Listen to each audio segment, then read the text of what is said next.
5 people have been indicted with regards to a protest ride at the Recapture Canyon in Utah. I did watch the rally that some of them staged before going on their protest ride. What the issue is there's a certain stretch of trail in the Recapture Canyon that the Bureau of Land Management has put off limits to people who drive all-terrain vehicles. Notwithstanding that, there are 2,100 miles of all-terrain vehicle trails in the vicinity of this, but the protesters wanted to drive down this 7-mile stretch of trail.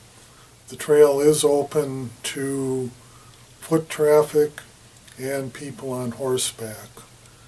The reason that the government claims it's restricted to not allow all-terrain vehicles is that there's a fear that it will damage archaeological sites.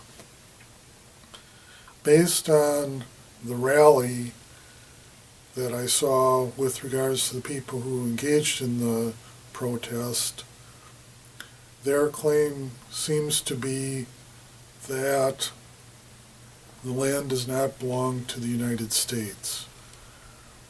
This is patently false. They cite the Constitution of the United States.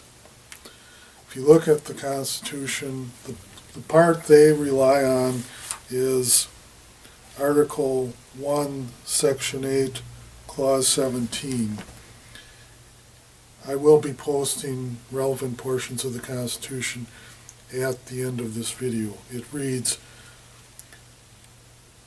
"The Congress is limited to exercise exclusive legislation in all cases whatsoever over such district not exceeding 10 miles square as may by cession of particular states and acceptance of Congress become the seat of government of the United States."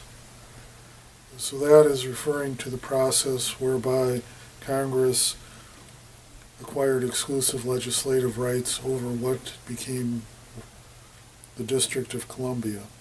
Then it goes on to say, "and to exercise like authority over all places purchased by the consent of the legislature of the state in which the same shall be, for the erection of forts, magazines, arsenals, dockyards, and other needful buildings." Their argument is that that is the limitation as to what the federal government can own in terms of land. However, the clear meaning is of the words, "and to exercise like authority over all places purchased by the consent of the legislature of the state," refers to exercise exclusive legislation in all cases whatsoever.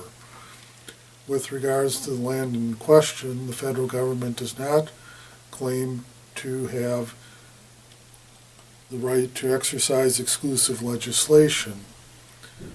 The state of Utah also has that right. Therefore,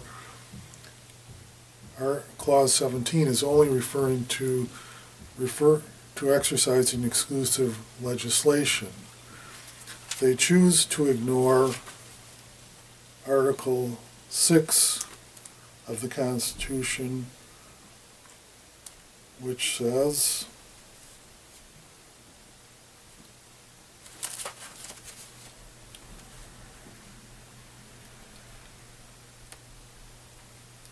"This Constitution and the laws of the United States shall be made in pursuance thereof, and all treaties made or which shall be made under the authority of the United States shall be the supreme law of the land."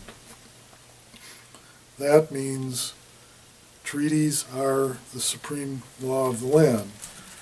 Well, then you might ask yourself, what is a treaty? Well, you go back to Article 2, Section 2, and it says, referring to the President, he shall have power by and with the advice and consent of the Senate to make treaties, provided 2/3 of the senators present concur. Well, that gives the United States the power to enter into treaties, and by Article 6, those treaties are the supreme law of the land. The United States acquired the land in question by the treaty that ended the the Mexican War in the treaty was in 1848. In that treaty, Mexico gave the land in question to the United States. So it was a treaty that was approved. So according to the Constitution, that treaty became the law of the land, and the land belonged to the United States. Additionally, going on to Article 4, Section 3 of the Constitutions,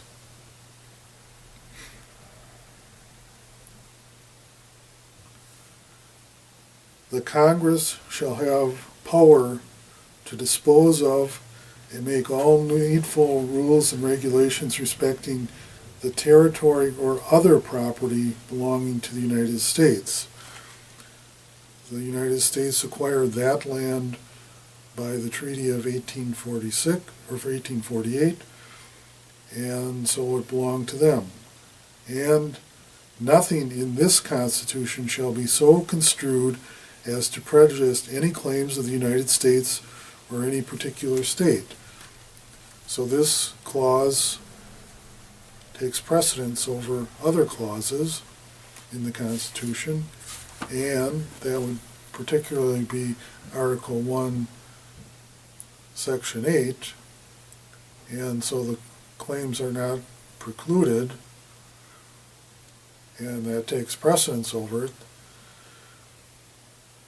and therefore the United States, according to the Constitution, owns the lands in question. Since the only defense of the 5 people involved is their legal claim that the land does not belong to the United States, they will lose and they will be found guilty.